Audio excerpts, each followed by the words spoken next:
Twelfth में अपना एक चैप्टर है D block element. D block element किसको कहा जाता है, डी ब्लॉक है क्या है, इसके गुण क्या है, इसकी कौन सी प्रकृति दर्शाता है, धात्विक प्रकृति है, इसके बारे में अपन यहाँ पर डिटेल में स्टडी करेंगे। ऑक्सीडेशन स्टेट क्या होती है, इसका कलर प्रदर्शित होता है तो क्या होता है, इसके बारे में अपन स्टडी करेंगे। डी ब्लॉक तत्व उसको कहा जाता है जिसमें बाह्यतम कोश में जो इलेक्ट्रॉन वो कौन से उपकोश में भरा जाता है, डी उपकोश में भरा जाता है। यानी कि आने वाला इलेक्ट्रॉन कौन से उपकोश में जाएगा, डी उपकोश में। उन तत्वों को अपन क्या कहते हैं, डी ब्लॉक तत्व। सामान्यतः डी ब्लॉक तत्व के कुछ नाम भी है, इसको संक्रमण तत्व भी बोला जाता है। क्या बोला जाता है, इस डी ब्लॉक तत्व को संक्रमण तत्व भी कहा जाता है। क्यों कहा जाता है संक्रमण तत्व, क्योंकि जब अपन इलेक्ट्रॉनिक विन्यास देखेंगे डी ब्लॉक तत्वों का तो इनमें क्या होते हैं, बाह्यतम कोश में अयुग्मित इलेक्ट्रॉन की संख्या ज़्यादा होती है, तो इसीलिए इनको क्या कहा जाता है, संक्रमण तत्व कहा जाता है, अयुग्मित इलेक्ट्रॉन की उपस्थिति के कारण। एक्चुअल में डी ब्लॉक तत्व आवर्त सारणी में कहाँ उपस्थित होता है, जब अपन देखते हैं आवर्त सारणी में 11th में अपन ने देखा था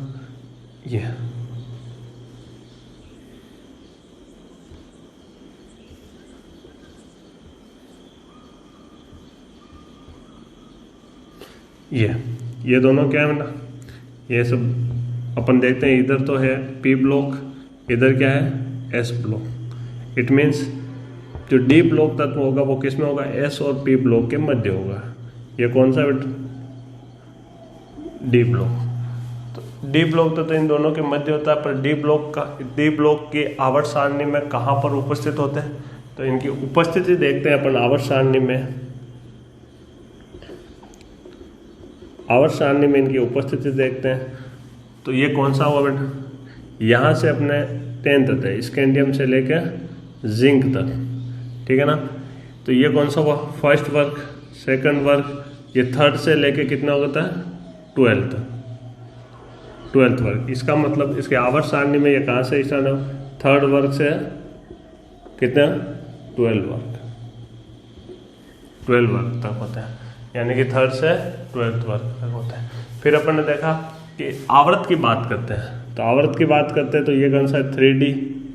फिर आ जाता है स्कूटर, ऐसे बेटा स्कूटर, यामा, ला, ऐसे। और यहाँ से जिंक, कैडमियम, मरकरी और UUB। ये होता है बेटा 3D, यहाँ से स्टार्ट होता है 3D।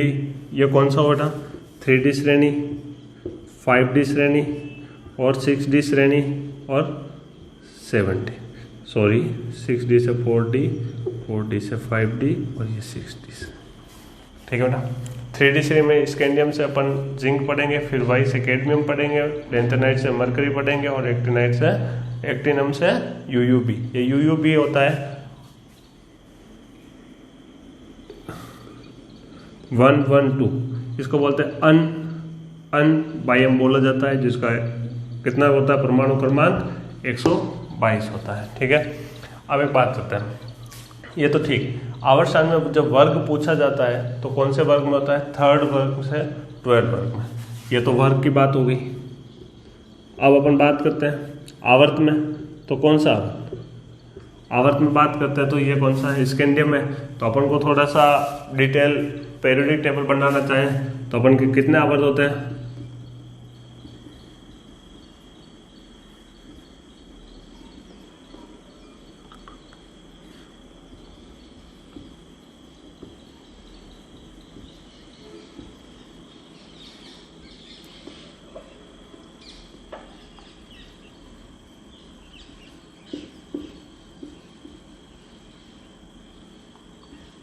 ठीक है। अपन देखते हैं ये फर्स्ट आवर्त, सेकंड आवर्त, थर्ड आवर्त, फोर्थ आवर्त। इसका मतलब कौन सा आवर्त से, फोर्थ आवर्त से। ये कितने, फोर्थ से बाद फिफ्थ, 6, 7, यानी कि ये कौन से आवर्त में स्टार्ट होगा सर, फोर्थ आवर्त से स्टार्ट होगा और कहाँ पर 7th आवर्त। तो मतलब अपन ने अभी तक कुछ नहीं है, ये तो सिर्फ बेसिक चीज़ है 11th की जो अपन ने देखी थी। आवर्त सारणी में कहाँ से, थर्ड वर्ग से कहाँ से स्टार्ट होगा, थर्ड वर्ग कौन सा, थर्ड वर्ग से 12th तक। फिर अपन बात करते हैं आवर्त में, देखते हैं इसका स्थान देखते हैं तो फोर्थ आवर्त से 7th आवर्त तक। अब ध्यान, जो अपन देखते हैं 3D सीरीज वो स्टार्ट कहाँ से होती है, 3D, 4D, 5D और 6D। अब अपन स्टार्ट करेंगे यहाँ से, स्कैंडियम से लेकर 3D पढ़ेंगे अपन, स्कैंडियम से लेकर जिंक तक, ठीक है ना। अब अपन स्कैंडियम से लेकर जिंक तक, फिर अपन इसका इलेक्ट्रॉनिक कॉन्फ़िगरेशन देखेंगे, फिर अपन देखेंगे। तो एक बार ध्यान देना, जब अपन बात करते हैं अब 3D सीरीज की, अपन देखा इनको कौन से तत्व कहा जाता है, संक्रमण तत्व कहा जाता है, ठीक है। अब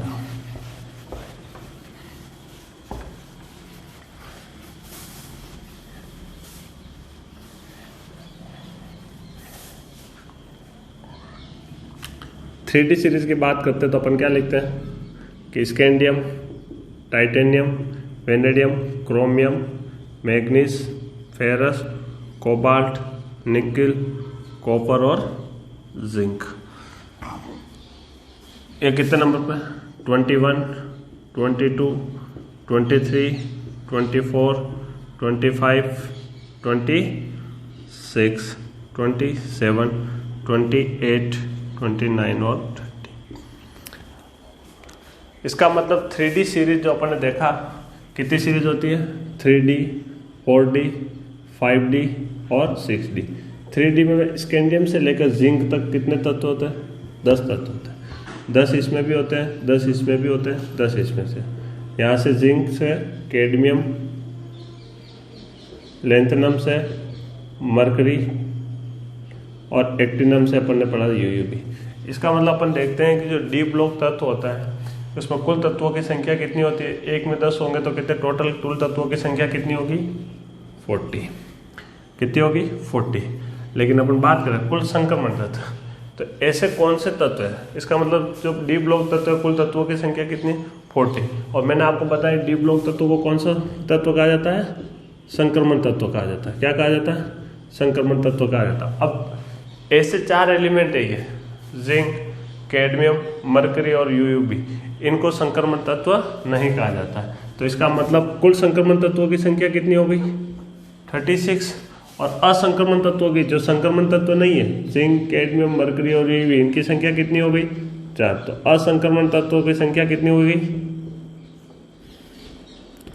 अब रीजन, अभी अपन जब इलेक्ट्रॉनिक विन्यास देखेंगे तो अपन रीजन अपन के बारे में पता चल जाएगा कि संक्रमण तत्वों की संख्या 36, असंक्रमण तत्वों की संख्या 4, क्योंकि जिंक, कैडमियम और मरकरी और यूयूबी, इनके क्या बाह्यतम कोश में अयुग्मित इलेक्ट्रॉन अनुपस्थित होते हैं। यानी कि इसमें कौन से बाह्यतम कोश के इलेक्ट्रॉन क्या होंगे, फुल फील्ड होंगे, और जो फुल फील्ड इलेक्ट्रॉन होंगे वो हमेशा कौन से होंगे, असंक्रमण। संक्रमण तत्व इसीलिए कहा जाता है क्योंकि इनके बाह्यतम कोश में कौन से इलेक्ट्रॉन होते हैं, युग्मित इलेक्ट्रॉन, अयुग्मित, सॉरी, ठीक है ना। अब देखो कैसे है, ये ध्यान मैं वापस बताऊंगा, इसीलिए इनको कहा। मैंने कहा चलो इलेक्ट्रॉनिक विन्यास देखें अपन, तो स्कैंडियम की बात करते हैं। स्कैंडियम जब भी लिखते हैं तो आर्गन का कितना होता है, ये आपको पता है, आर्गन का कितना होता है, 18। फिर अपन देखते हैं 3D1 4S2, ये कितना हुआ, 18, 19 और 2 21। कंप्लीट। आर्गन का कितना होता है बेटा, 58। एटॉमिक नंबर कितना होता है, 18।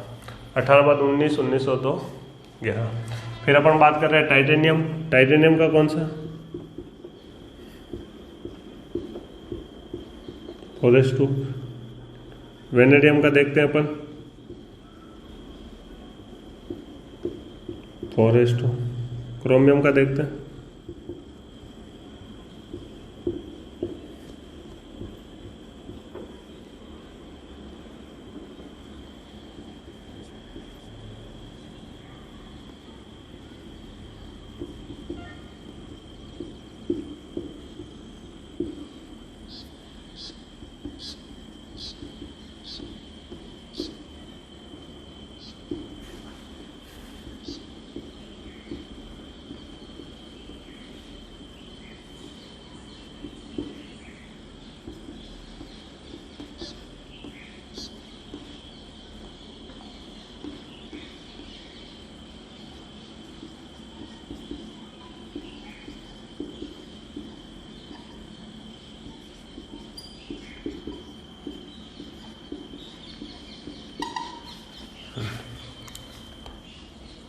अपन देखते हैं कि स्कैंडियम के बायतम कोष में कितने इलेक्ट्रॉन होते हैं? 3d1 4s2।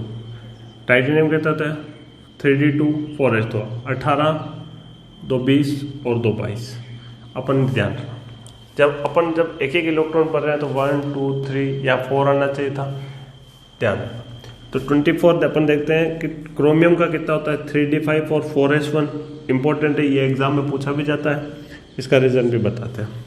फिर अपन का मैग्नीज होता है 3d5 4s2, 3d6 4s2 आने वाला इलेक्ट्रॉन। 27 में देते हैं 3d7 4s2। निकल में देखते हैं अपन 3d8 4s2। फिर देखते हैं कॉपर में आने वाला इलेक्ट्रॉन 3d9 नहीं, आगे क्या आता है 3d10 4s2। और जिंक 3d10 4s2। तो ये दो चीज़ें अपन को थोड़ा ध्यान रखना है, क्रोमियम और कॉपर। रीजन अभी बता। अपन जब जिंक की बात करें, मैंने कहा जिंक कौन सा तत्व नहीं है? कौन सा तत्व नहीं है? संक्रमण तत्व नहीं होता है जिंक। रीजन देता। अब बताओ संक्रमण तत्व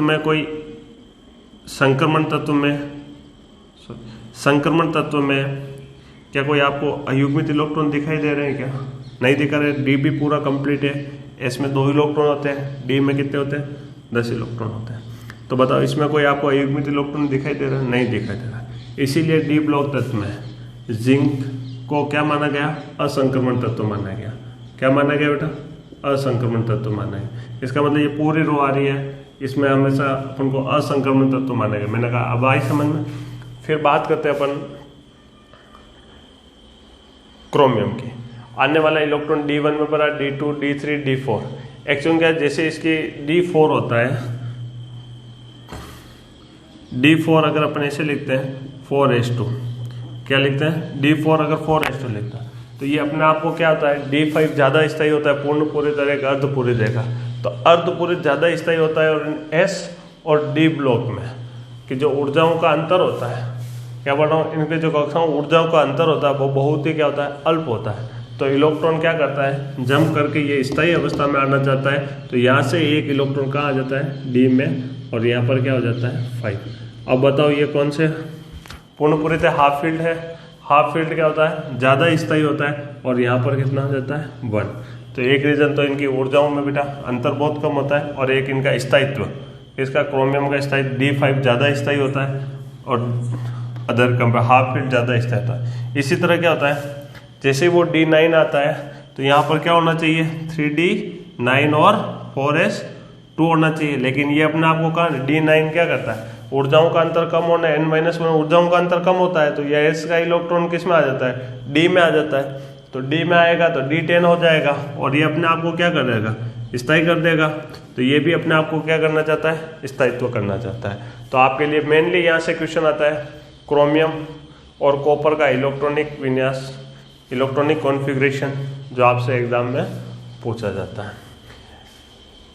सिर्फ आपको इतना सा ध्यान रखना है, एक तो इसका रीजन क्या होता है, तो इनके ऊर्जाओं का अंतर क्या रहता है? N और S, D और S में ऊर्जाओं का जो अंतर रहता है वो बहुत ही क्या होता है? कम होता है। या अपन देखते हैं, एक तो इसका हाफ फील्ड ज़्यादा स्थायी होता है, एक इसमें पूर्ण यानी कि कंप्लीट पूर्ण पूरी ज़्यादा स्थायी होता है।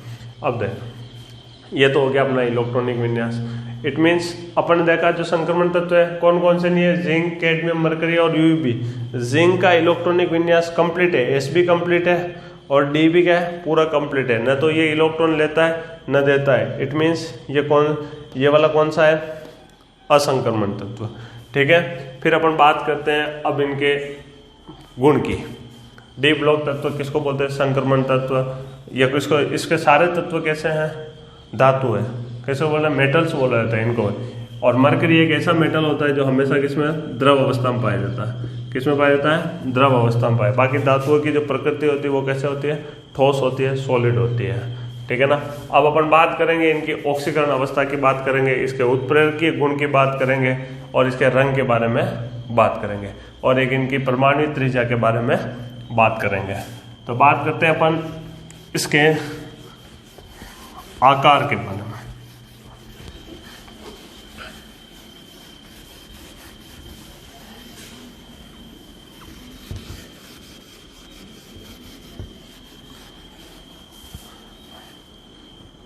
इसका सामान्य इलेक्ट्रॉनिक विन्यास जब अपन आपने देखा इसका सामान्य इलेक्ट्रॉनिक विन्यास अपन कैसे लिख सकते हैं, डी ब्लॉक तत्व का सामान्य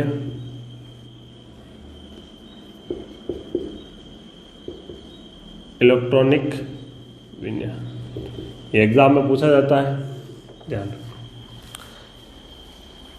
जब अपन बात करते हैं एन एस में अभी अपन ने देखा 1 से कितने इलेक्ट्रॉन होते हैं, 2 इलेक्ट्रॉन होते हैं। एन में कितने, 1 से 2 इलेक्ट्रॉन। जब डी की बात करेंगे तो n-1 डी में कितने इलेक्ट्रॉन हो सकते हैं, 1 से लेकर 10 तक। ये इसका सामान्य इलेक्ट्रॉनिक विन्यास। याद रहे कि जब अपन 3D सीरीज पढ़ेंगे, क्या पढ़ेंगे, 3D सीरीज पढ़ेंगे, तो सबसे पहले जब 3D सीरीज की बात करते हैं, इसका मतलब यहाँ 3D कब आएगा, 3D कब आएगा, जब n इजिकल टू क्या होगा, 4, यानी कि 4s 3D में। तो 1 से यहाँ कितने होंगे, 2, 3D सीरीज के लिए 1-10। यहाँ 3D 4D 5D कुछ भी आए तो अपन इजी में कर सकते हैं। आई मेरी बात समझते, तो इसका सामान्य इलेक्ट्रॉनिक विन्यास भी अपने से पूछा हुआ है, ठीक है ना, ये भी ध्यान रखना। सामान्य इलेक्ट्रॉनिक विन्यास अच्छे से याद हो जाएगा। n-1 डी में कितने इलेक्ट्रॉन होते हैं, 1 से 10, और n-s में कितने होते हैं, 1 से 10। अभी अपन ने पढ़ा था क्रोमियम, बताया था क्रोमियम, कॉपर का भी बताया था। क्रोमियम का कितना होता है, 24, कॉपर का कितना होता है, 29, किसी का भी बोलो, मैग्नीज का कितना होता है, 25। ये 5 अगर जल्दी से आपको सोल्व करना है तो ये 5 इलेक्ट्रॉन किस में बने, डी में कर देना, ये आगे वाले एस किस में कर देना, एस में 2। तो अपन देखते हैं यहाँ पर हमेशा 3D सीरीज पढ़ रहे हैं, इसका मतलब यहाँ 3 आ रहा है, तो इसका मतलब यहाँ पर 3 कब आएगा, जब An इजिकल टू की वैल्यू कितनी रखूंगा, 4, कितने रखूंगा, 4, ठीक है ना। तो यहाँ n इजिकल टू मैं कितना रखूंगा, 4 रखूंगा, तभी तो 3D आएगा। ये 3D और यहाँ क्या हो जाएगा, 4s2 बन गया फटाफट। और ये अपन को पता है ये आर्गन 18 हो गया अपन को 25। कॉपर आप क्रोमियम थोड़ा सा ध्यान रखना, क्योंकि मैंने बोला था आपको क्रोमियम ऊर्जाओं का अंतर क्या होता है, कम होता है, तो इलेक्ट्रॉन को कहाँ आता है, और अपने आप को वो सब क्या चाहते हैं, स्थायित्व की तरफ जाना चाहते हैं। तो क्रोमियम किस में आते हैं,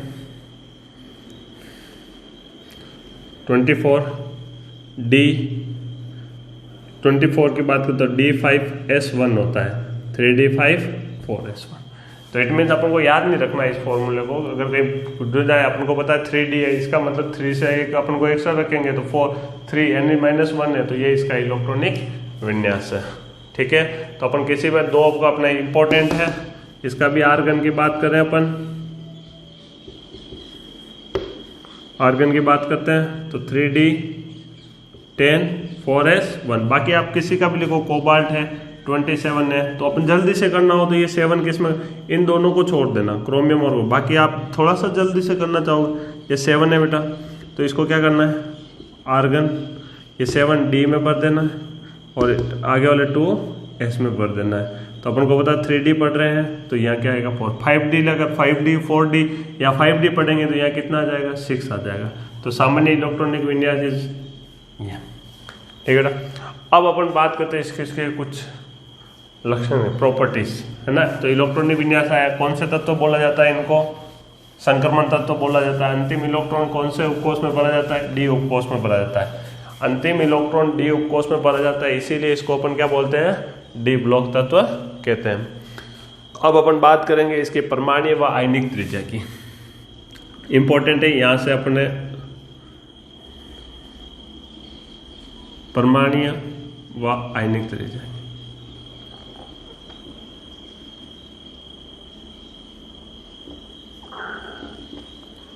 परमाणु व आयनिक त्रिज्या, आयनिक रेडियस के बारे में पढ़ेंगे, एटॉमिक रेडियस के बारे में पढ़ेंगे। तो अपन सबसे पहले इसके साइज के बारे में जब अपन देखेंगे कि जैसे अपन देख रहे हैं कि जब अपन स्कैंडियम से, scandium, titanium, vanadium, chromium, manganese, ferrous, cobalt, nickel, copper और जिंक, अपन क्या करते हैं, जब डी ब्लॉक तत्व में क्या होता है कि ये जो 36 अपन देखते हैं, इनमें गुणों में समानता किसमें होती है, क्षैतिज में होती है, लंबवत में नहीं। इसीलिए अपन 3D सीरीज में अपन अध्ययन करते हैं कि तत्वों का तो बाएं से दाएं की तरफ करते हैं, न कि ऊपर से डाउन। इनके क्योंकि इनके जो गुणों में जो समानता मिलती है इस वजह से।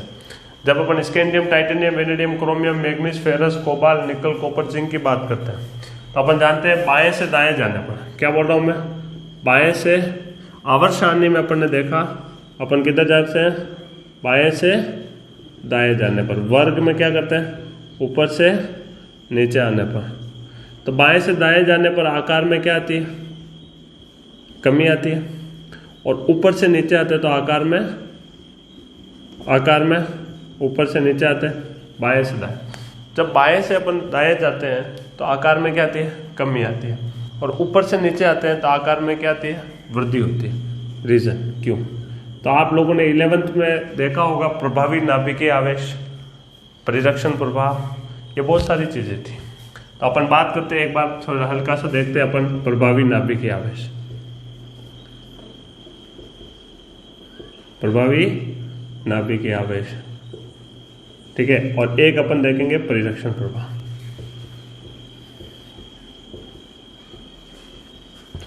ठीक है, प्रभावी नाभिकीय आवेश किसको बोलते हैं कि जब भी अपन देखते हैं कि ये नाभिक है, एटम है, परमाणु के बीच में क्या होता है, नाभिक में क्या होता है, प्रोटॉन और न्यूट्रॉन। ठीक है, ये प्रोटॉन और न्यूट्रॉन। तो अपन देखते हैं कि ये जो नाभिक है, ये नाभिक कोष है, इस कोष में क्या होते हैं, इलेक्ट्रॉन होते हैं। ये नाभिकीय आवेश का मान ज्यादा होता है तो ये इलेक्ट्रॉन को क्या करता है, अपनी तरफ अट्रैक्ट करता है, खींचता है। अब अपनी तरफ अगर अट्रैक्ट करेगा तो इसका आकार क्या हो जाएगा, छोटा होगा। कब होगा, जब इसकी वैल्यू क्या हो, ज्यादा हो। इसका मतलब प्रभावी नाभिकीय आवेश का मान अगर ज्यादा हुआ तो आकार, प्रभावी नाभिकीय आवेश का मान अगर क्या हुआ, ज्यादा हुआ, तो आकार क्या होगा, कम होगा। इट मीन्स प्रभावी नाभिकीय आवेश और परमाणु के आकार यानी कि एटम के आकार में क्या संबंधता है, प्रोपोर्शनल तो है नहीं है कैसा है, अगर ये बढ़ रहा है तो ये घट रहा है। इट मीन्स अपन देख रहे हैं कि ये क्या होता है, इन्वर्सली होता है, यानी कि व्युत्क्रमानुपाती होता है। ठीक है, तो अपन ध्यान देना इस चीज को। प्रभावी नाभिकीय आवेश में अगर प्रभावी यानी कि इसकी वैल्यू ज्यादा है, प्रभावी नाभिकीय नाभिक, तो ये इलेक्ट्रॉन को अपनी तरफ अट्रैक्ट करेगा तो आकार कैसा हो जाएगा, छोटा हो जाएगा। तो अपन ध्यान रखें। इट मीन्स जब अपन बाएं से दाएं आते हैं, क्या आते हैं, जब अपन बाएं से दाएं जाते हैं तो आकार में कमी होती है। आकार में कमी है, आकार में क्या बेटा, कमी है। इसका मतलब प्रभावी नाभिकीय आवेश का मान क्या है, ज्यादा है। तो अपन इसको ऐसे लिख सकते हैं क्या, प्रभावी नाभिकीय आवेश का मान,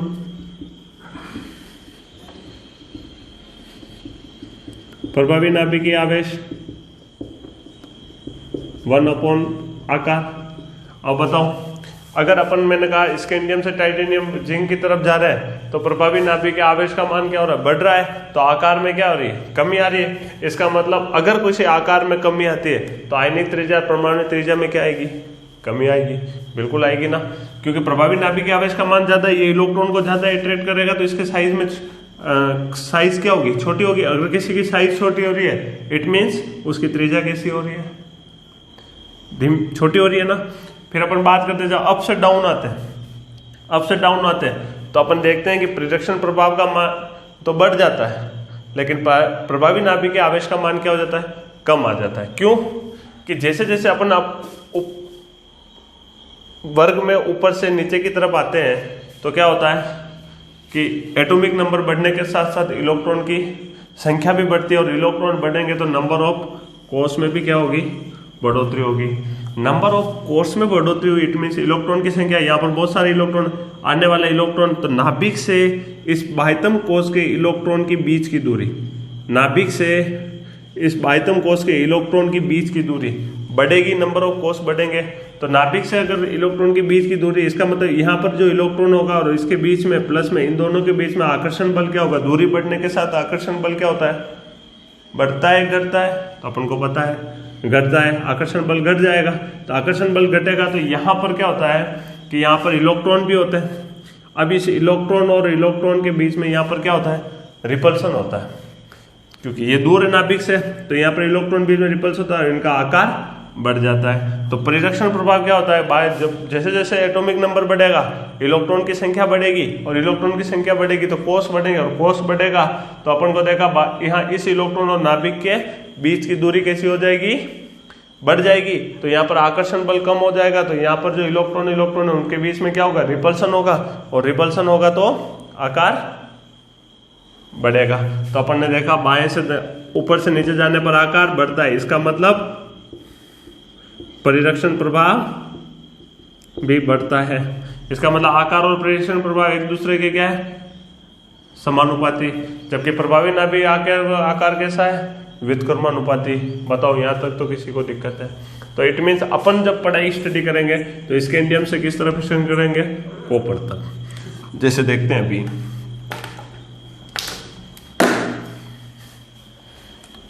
ठीक है, अभी आकार के पढ़ेंगे। तो अभी मैंने आपको बताया बेटा, प्रभावी नाभिक के आवेश को किससे डिनोटेट करते हैं, जेड इफेक्टिव। क्या इसे करते हैं, जेड। और परिरक्षण प्रभाव को किससे डिनोटेट करते हैं, सिग्मा से डिनोटेट करते हैं। और त्रिज्या भी अपन ने देखा है, किसी भी त्रिज्या भी की परिभाषा है अपन, त्रिज्या आप वैसे जानते हो, ये तो 9-10 की बात है। त्रिज्या है, त्रिज्या यानी कि नाभिक से बाह्यतम कोष के इलेक्ट्रॉन के बीच की दूरी क्या कहलाती है बेटा, त्रिज्या कहलाती है। ये तो नॉर्मल बात है, ठीक है। अब बात करते हैं अच्छे से, क्वेश्चन यहाँ से बनेगा 100%। क्या आकार है, आईपी है, क्या चीज है।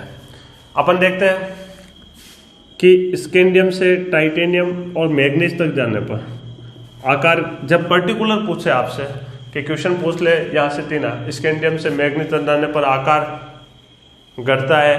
फिर देखते हैं फेरस से कोबाल्ट निकल तक आकार लगभग समान रहता है। फिर देखते हैं कॉपर से जिंक तक जाने पर आकार में क्या होती है, बढ़ोतरी होती है। लेकिन जब आपसे सीधे पूछे कि बाएं से दाएं जाने पर तो आकार में कमी आएगी। जब मैं आपसे पर्टिकुलर पूछ रहा हूँ कि स्कैंडियम से मैग्नीज तक आकार में क्या होती है, आकार में कमी आती है।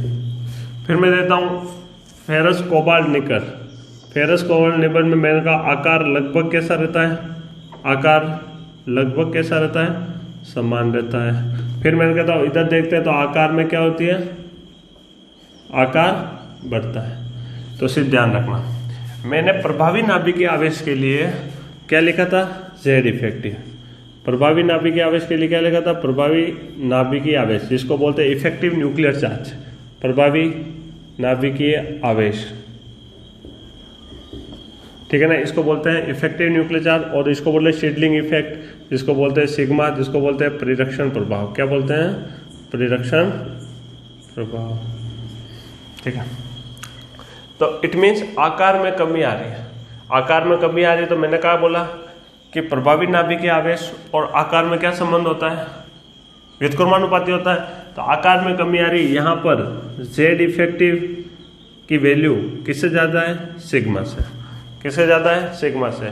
तो जहाँ इसका मतलब स्कैंडियम से पूछा आपसे, स्कैंडियम से मैग्नीज आकार में कमी आती तो क्यों है, जेड इफेक्टिव की वैल्यू क्या होगी, ज्यादा होगी, सिग्मा की वैल्यू क्या होगी, परिरक्षण प्रभाव का मान क्या होगा, कम होगा। यहाँ पर जब बराबर है, जेड इफेक्टिव बराबर क्या हो जाएगा, सिग्मा, यानी कि परिरक्षण प्रभाव और प्रभावी नाभिकीय आवेश और परिरक्षण प्रभाव दोनों के मान कैसे होंगे, समान होंगे। और लास्ट में जब जेड इफेक्टिव के यानी प्रभावी नाभिकीय आवेश के मान कम हो जाएंगे, किससे, परिरक्षण प्रभाव से, इसमें आकार बढ़ेगा। तो आकार और परमाणु त्रिज्या में आइए, तब स्कैंडियम से अपन मैग्नीज तक जाते हैं तो परमाणु आयनिक त्रिज्या क्या करेगी, घटेगी। और फेरस कोबाल्ट निकल तक प्रभावी नाभिकीय आवेश आकार लगभग समान रहेगा, तो त्रिज्या भी कैसी रहेगी, आकार पर निर्भर कर रही है। फिर कॉपर से अपन जिंक देख रहे हैं तो आकार बढ़ता है, यानी कि त्रिज्या बढ़ रही है। इसी टॉपिक के साथ में आपका एक और अपन ले सकते हैं यहाँ पर आयनन विभव, है ना। तो आकार आपको पता चल गया। अब देखते हैं अपन आयनन विभव। प्रभावी नाभिकीय आवेश ज्यादा होगा तो आकार क्या होगा, छोटा होगा, और परिरक्षण प्रभाव ज्यादा होगा तो आकार बड़ा होगा। जी, अब अपन देखते हैं आयनन विभव। First topic clear. सेकंड अपन देखते हैं आयनन विभव।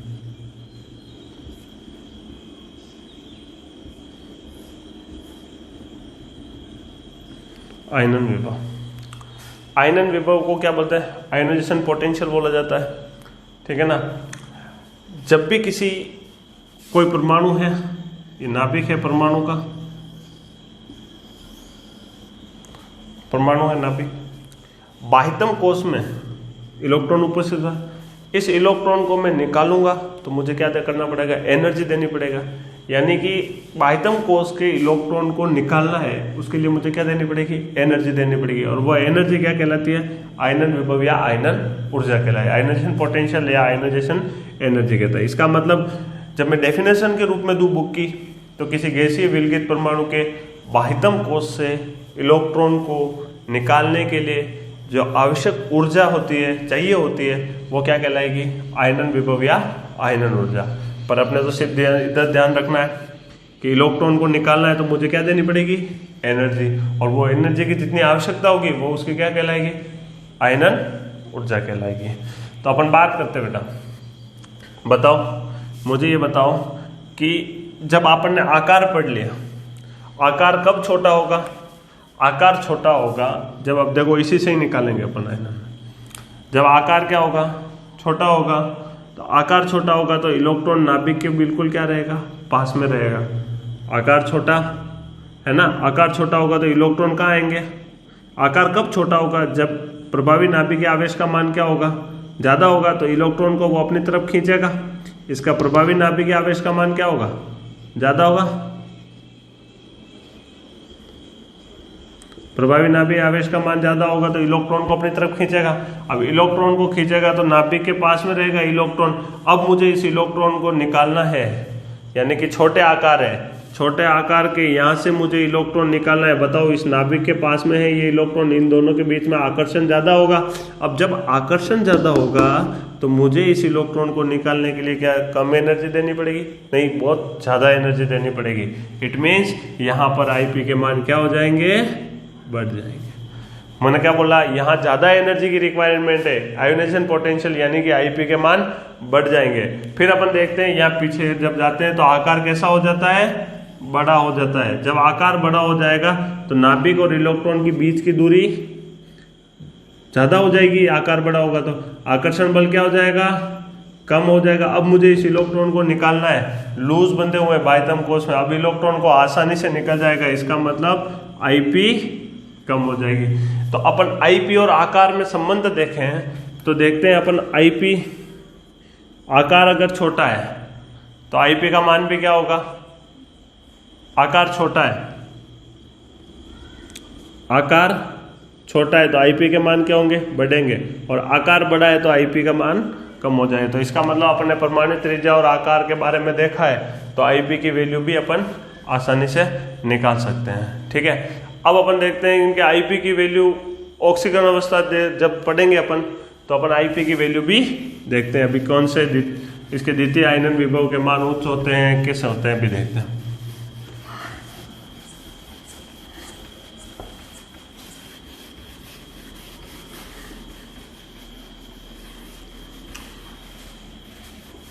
अभी अपन आईपी के बारे में नेक्स्ट वीडियो